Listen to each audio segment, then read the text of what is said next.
কিন্তু আপনারা হচ্ছে ঢাকায় একটা এক্সিবিশন করেছেন, ওইখানে একটা স্লোগান ছিল শাহবাগী গোসল কর। তো আপনারাই যদি বলেন যে আপনারা ট্যাগিং চান না, কিন্তু আপনারা হচ্ছে এই ওয়ার্ডিং গুলো ইউজ করছেন, এটা শাহবাগী এক ধরনের ট্যাগিং। তো এই জায়গা থেকে হচ্ছে যদি আপনারা বলেন যে আপনারা ট্যাগিং এর রাজনীতি চান না, কিন্তু আপনারা এবার অন্য একটা পক্ষকে হচ্ছে এভাবে ট্যাগ দেন, এটা তো ঠিক না। শাহবাগী গোসল করা নিয়ে প্রশ্ন করেছেন, আসলে এটাকে আমরা শাহবাগী ট্যাগিং এ বলছি না।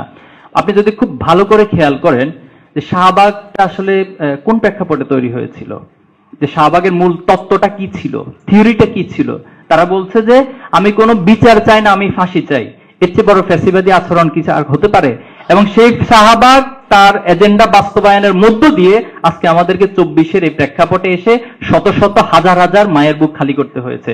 যদি সেদিন আমরা শাহবাগকে থামাতে পারতাম, শাহবাগকে যদি পরিশুদ্ধতা বাধ্য করে করতে পারতাম, তাহলে আজকে আমাদেরকে 24-এ এসে হাজার হাজার মায়ের বুকগুলো এভাবে খালি করতে হতো না।